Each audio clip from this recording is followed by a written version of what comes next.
Assalamualaikum warahmatullahi wabarakatuh. Jumpa lagi dengan saya Mas Nun, masih di seputaran anxiety disorder, psikosomatis dan dispepsia. Sebelumnya saya doakan semoga teman-teman yang masih sakit semoga segera diangkat penyakitnya, diberikan kesembuhan, diberikan kesehatan, juga bisa berlaku seperti orang normal, juga dapat rezeki yang halal, amin ya rabbal alamin. Hari ini saya ingin membahas tentang jangan terlalu merasa-rasakan. Jadi begini teman-teman ya, ketika kita sakit anxiety disorder, psikosomatis dan dispepsia, kita ini jadi terlalu peka ya, terlalu merasakan semuanya dirasakan, peredaran darah dirasakan, detak jantung dirasakan, nafas dirasakan, terus pikiran-pikiran dirasakan, semuanya kita jadi mencari-cari tahu. Kita diem saja, kita mencari tahu. Loh, kok ada rasa ser-ser ya di sini ya? Loh, ada ser-ser di tangan, ada ser-ser di kepala, ada ser-ser di badan, ada ser-ser di kaki, ada semuanya itu dirasakan dan kita mencari sendiri. Kita itu cari-cari apa yang berlaku di dalam tubuh kita, termasuk nafas. Nafas saya kok kurang ini ya, kurang plong ya, kok kurang ini ya, kurang lancar. Wah, nafas.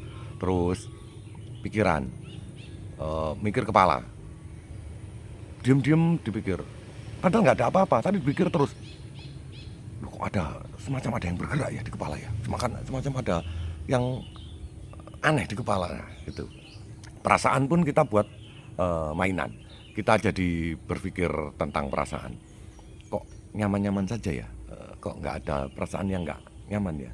Tiba-tiba nggak lama kemudian muncullah perasaan tidak nyaman, perasaan saya jadi nggak nyaman. Nah, itu karena kita mencari-cari sendiri. Jadi teman-teman itu terbiasa untuk mencari-cari permasalahan di diri sampean sendiri.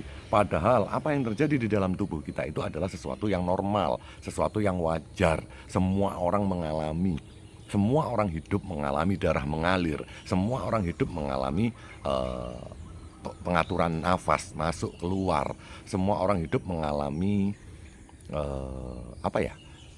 ya semua detak jantung segala macam itu semua mengalami. Orang hidup itu pasti ada sesuatu yang bergerak di dalam tubuhnya. Ada yang sirkulasi darah itu berjalan, nafas tetap otomatis, secara otomatis itu keluar dan masuk, itu otomatis semua. Jadi itu yang saya mencari-cari biasanya. Teman-teman itu sukanya mencari-cari, dirasa-rasain sendiri, diem sedikit nggak bisa asik gitu loh, nggak bisa seneng, malah ngerasain tubuh, merem dikit ngerasain apa ini ya, terus mencari apa yang ada di dalam tubuh itu dicari terus.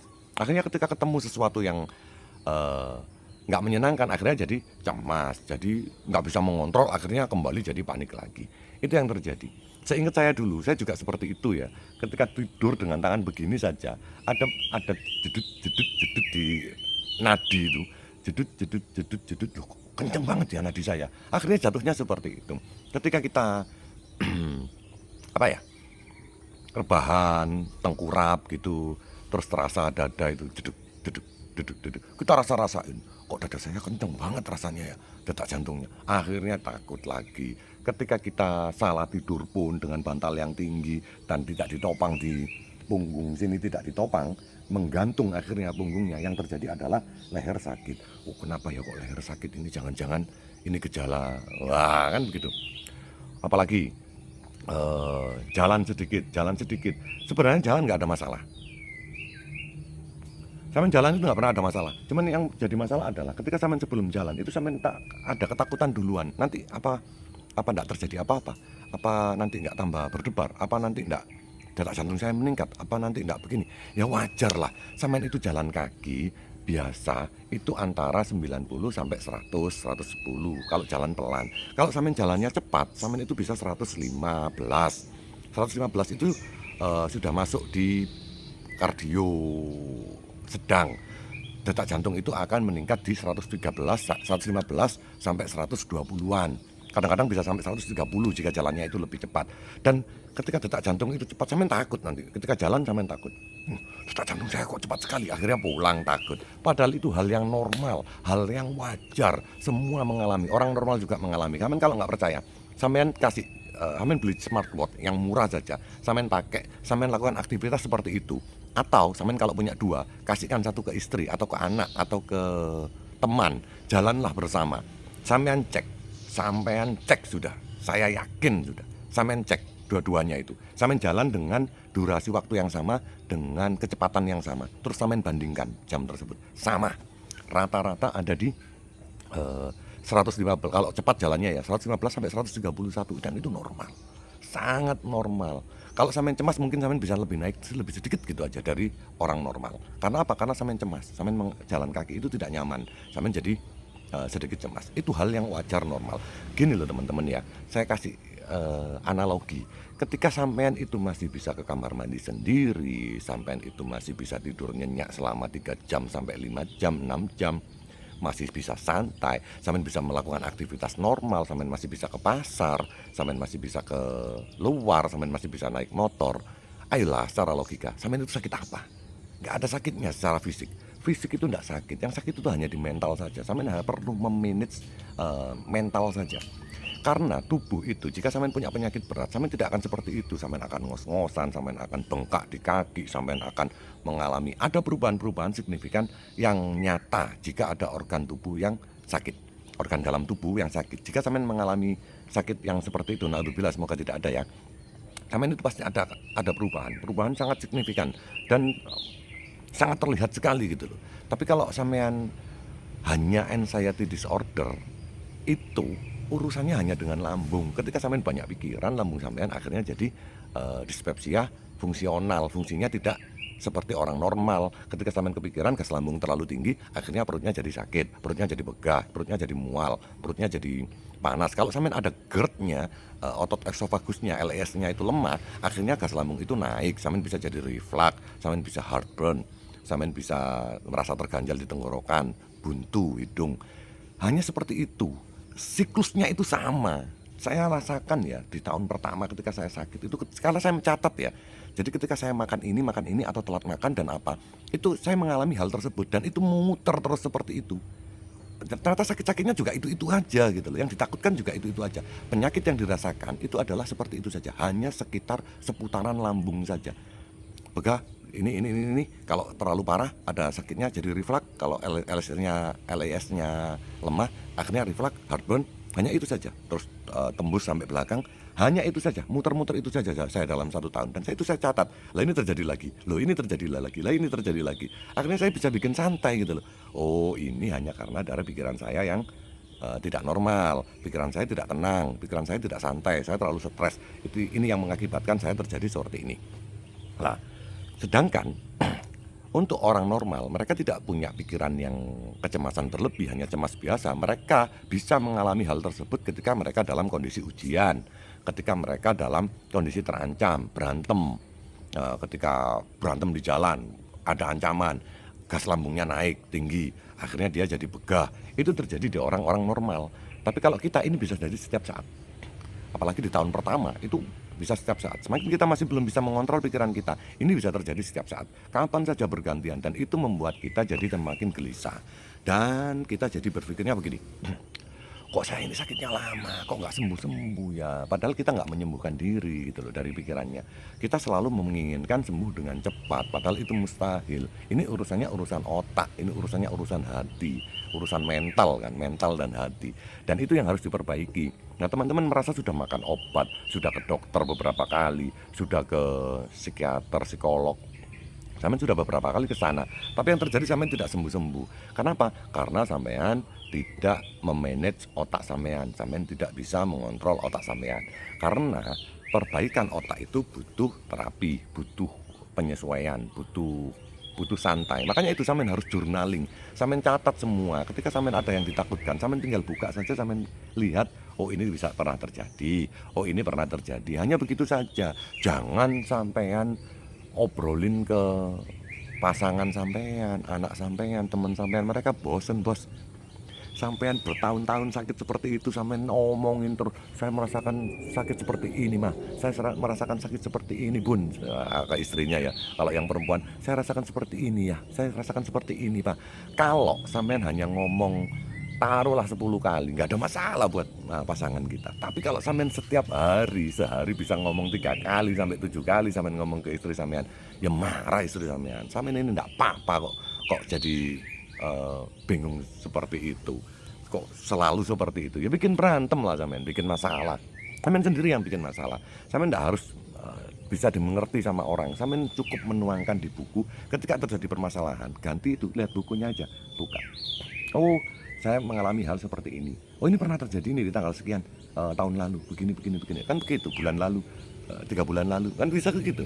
Hanya sampean lihat lagi, oh iya, ini normal. Terus setelah itu normal lagi dan bisa beraktivitas. Ya udah, jalan aja. Rekreasi, main-main kemana aja, dilatih. Nah, ada permasalahan biasanya itu kita melatih lagi dari awal. Contoh, ketika kita belum bisa kumpul dengan orang banyak, ketika kita mengalami situasi yang seperti itu, ketika umat Islam ya biasanya di tanah Jawa itu ada tahlilan, ada kumpulan apa di masyarakat. Nah, ini kumpul itu awalnya dulu saya seperti itu, saya cemas, jadi asam lambung jadi naik. Jadi saya bawa antasida don atau Promax biasanya. Ketika naik sudah banyak banget, tapi ketika kuat nggak saya minum. Ketika nggak kuat saya minum aja. Terus kita tetap ngobrol sampai selesai acara, terus pulang. Saya lawan terus seperti itu, dilawan pelan-pelan, dilawan pelan-pelan. Seperti halnya jalan kaki. Jalan kaki semula hanya 100 meter, besoknya 150, seminggu depan 300, minggu depannya lagi bisa sampai 400, 600, jadi bertahap. Saya lakukan bertahap dulu. Di tahun pertama itu saya tertib sekali, saya catatnya tertib. Saya dokumentasikan di YouTube saya video-video yang lama itu, video-video saya yang masih sakit itu saya terapkan semuanya, saya catat dan saya terapkan, saya catat, saya terapkan semuanya tentang makanan. Dan sembuhnya ya termasuk lama juga sih sebenarnya, karena saya tidak punya mentor yang bisa saya telepon kan. Jadi saya hanya melihat video mereka, saya cari, saya pilah, saya catat, dan saya lakukan apa yang disarankan oleh mereka. Dan ketika saya lakukan dengan baik dan benar, akhirnya juga membaik, baik-baik saja. Saya alhamdulillah per hari ini sudah melakukan aktivitas normal gitu. Sudah 1 tahun ini saya melakukan aktivitas normal. Saya bepergiannya sudah luar kota, kemana-mana sudah santai. Saya hanya nyetir sendiri ke Jember pun untuk jemput adik saya nggak ada masalah, sudah santai. Jadi teman-teman itu harusnya itu punya catatan. Catatan tersebut bisa membuat sampean tahu apa yang terjadi di diri sampean. Terus untuk buat teman-teman yang masih aktif WA ke saya ya, mohon sudahlah, ayolah, kalau sampean seperti itu terus sampean ya cepat sembuhnya. Saya juga bosen lihat sampean itu. Ada satu pertanyaan itu yang sampean tanyakan itu sampai 15 kali. Ayolah, secara logika, saya ini orang normal, saya punya kegiatan, saya harus bekerja. Ketika sampean tanya sesuatu yang sama terus, kadang-kadang sampean tanya sampai 27 kali, 50 kali sampean tanya hal yang sama. Terus apa saya suruh membalas terus gitu? Nggak bisa, sampean akan manja, sampean nggak akan sembuh. Catat apa yang terjadi di sampean, journaling, catat semua. Oh, saya mengalami kelingan karena begini, yang saya rasakan begini. Nanti kita lihat jam 3 apakah bisa hilang. Coba dilihat jam 3 sore, ternyata hilang, ternyata nggak ada masalah. Tinggal kita mencari, kenapa kok bisa tadi pagi saya kelingan ya, kenapa kok bisa begini ya. Nah, mungkin dari telat makannya, atau salah makannya kemarinnya, atau yang lain-lain. Sampean catat, sampean rumuskan sendiri, karena saya nggak tahu apa yang dirasakan sampean gitu loh. Kalau saya mencatat tentang apa yang saya rasakan, ketika saya tahu apa yang saya rasakan, jadi saya tinggal buka dan saya tinggal belajar saja dan saya menerapkan, selesai. Kalau sampean saya mencatat sendiri, dan saya tidak mau mencatat punya sampean semua ya. Saya juga pernah sakit seperti itu, saya lakukan sendiri dan saya sembuh. Sampean kalau mau sembuh, sampean harus catat sendiri dan sampean buka sendiri. Sampean jangan tanya-tanya terus. Kan saya sudah bilang, nomor WA saya boleh saya kasihkan untuk hanya sekedar telepon sekali 2 kali menemani orang-orang yang lagi kumat panic attack-nya. Hanya mendampingi teman-teman yang lagi kumat panic attack-nya aja. Selain itu tidak. Kalau sampai tanya-tanya, enggak usah, tanya aja di komentar saja. Sampai tanya di komentar, nanti saya jawab dengan cepat. Karena saya tidak 24 jam pegang HP. HP untuk YouTube itu dipakai anak saya. Jadi sehari-hari itu sebenarnya dipakai anak saya. Jadi ya saya enggak bisa untuk WA, saya jarang sekali pegang WA. Jadi ya saya sudah aktivitas, saya harus bekerja, harus melakukan aktivitas saya. Jadi saya enggak bisa melulu untuk mendampingi sampean terus. Yang terjadi sampean jadi ngalem, sampean jadi tanya terus dan sampean susah untuk sembuh, lama sembuhnya. Kalau sampean mau sembuh, sampean harus journaling, sampean harus tulis, sampean catat semuanya, sampean pelajari semuanya apa yang terjadi di diri sampean. Setelah itu ketika sampean paham, lalu sampean bisa mengontrol pikiran, mengontrol badan, mengontrol segala macam tindakan, makanan, segala macam. Ketika sampean sudah mengontrol, sampean sudah back to nature, ketika sampean sudah kembali ke alam lagi, yang sampean makan bukan sampah, bukan makanan-makanan olahan yang sampean makan sudah bagus-bagus, saya yakin tubuh sampean itu akan mengalami perbaikan yang bagus juga. Ketika tubuh sampean mengalami perbaikan yang bagus, maka mental sampean juga otomatis mengikuti makanan yang bagus. Sampean jangan tanya tentang vitamin ke saya, karena saya nggak pakai vitamin kecuali waktu awal sakit dulu. Ketika saya sekarang ini sudah nggak pakai vitamin sama sekali. Vitamin yang saya masukkan adalah ya makanan-makanan itu. Ketika saya butuh omega 3, saya makan ikan kembung. Karena saya bukan orang kaya, saya nggak bisa beli tuna, beli minyak-minyak ikan yang mahal-mahal. Yang saya makan adalah ikan-ikanan, ikan laut.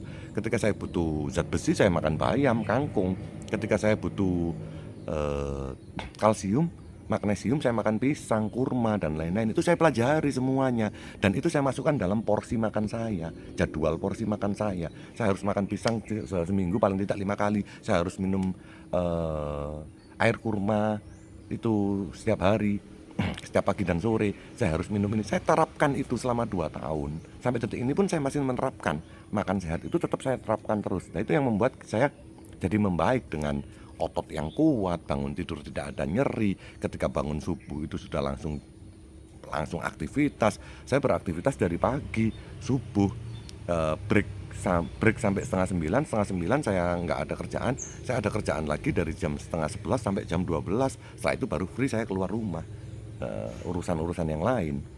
Jadi saya bukan orang yang nganggur gitu loh. Saya juga harus menghidupi keluarga saya anak saya 4, saya harus bekerja.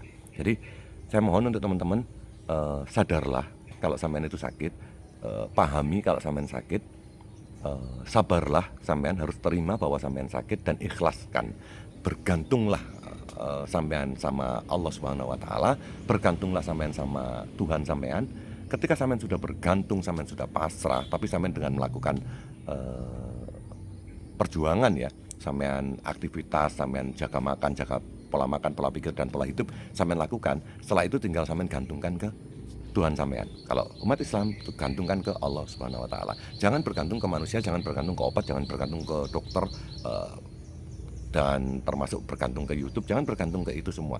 Gantungkan ke Allah Subhanahu wa taala. Sampai tinggal jalani hidup dengan baik dan benar, lakukan 3P dengan baik dan benar, sampai gantungkan nasib sampean kepada Allah. Niscaya nanti sampean akan membaik dengan sendirinya. Allah akan mengatur tentang kebaikan diri sampean. Dan percayalah, tidak ada ujian yang tidak mungkin bisa dilakukan oleh orang yang sedang diuji. Allah tidak akan menguji di luar batas kemampuan makhluknya. Jadi percayalah bahwasanya ujian ini dikasihkan ke sampean karena sampean mampu, untuk kebaikan sampean, untuk demi lebih terangkatnya derajat sampean untuk menjadi manusia di muka bumi ini. Terima kasih sudah melihat video saya. Semoga teman-teman semakin sehat selalu. Wassalamualaikum warahmatullahi wabarakatuh.